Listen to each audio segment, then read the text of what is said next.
ഗുരുവായൂർ ക്ഷേത്ര ദർശനം നടത്തി പ്രധാനമന്ത്രി നരേന്ദ്രമോദി.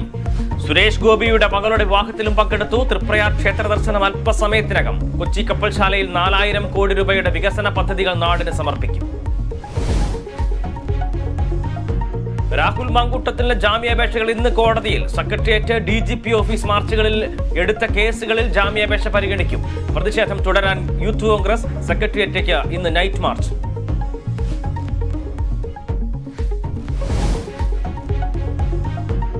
കുസാറ്റ് ദുരന്തത്തിൽ സർവകലാശാലയുടെ വീഴ്ച വ്യക്തമാക്കി പോലീസ് റിപ്പോർട്ട്. സംഗീതദശയ്ക്ക് ആവശ്യമായ സൗകര്യം ഒരുക്കിയില്ല.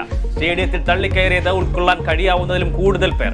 സ്റ്റേഡിയം നിർമ്മാണത്തിലെ അപാകതയും ദുരന്തത്തിന്റെ ആഴം കൂട്ടിയെന്നും പോലീസ് ഹൈക്കോടതി. KSRTCയിലെ യൂണിയനുകളുമായി ഗതാഗത മന്ത്രിയുടെ ചർച്ച ഇന്ന്. ശമ്പളം അടക്കമുള്ള വിഷയങ്ങൾ ചർച്ചയാകും. ഗണേഷ് കുമാർ മന്ത്രിയായ ശേഷമുള്ള ആദ്യ ചർച്ചയിൽ പ്രതീക്ഷയോടെ മുന്നണികൾ.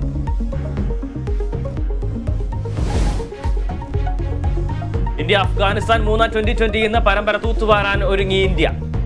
മത്സരം വൈകിട്ട് 7-ന് ബംഗളൂരുവിൽ.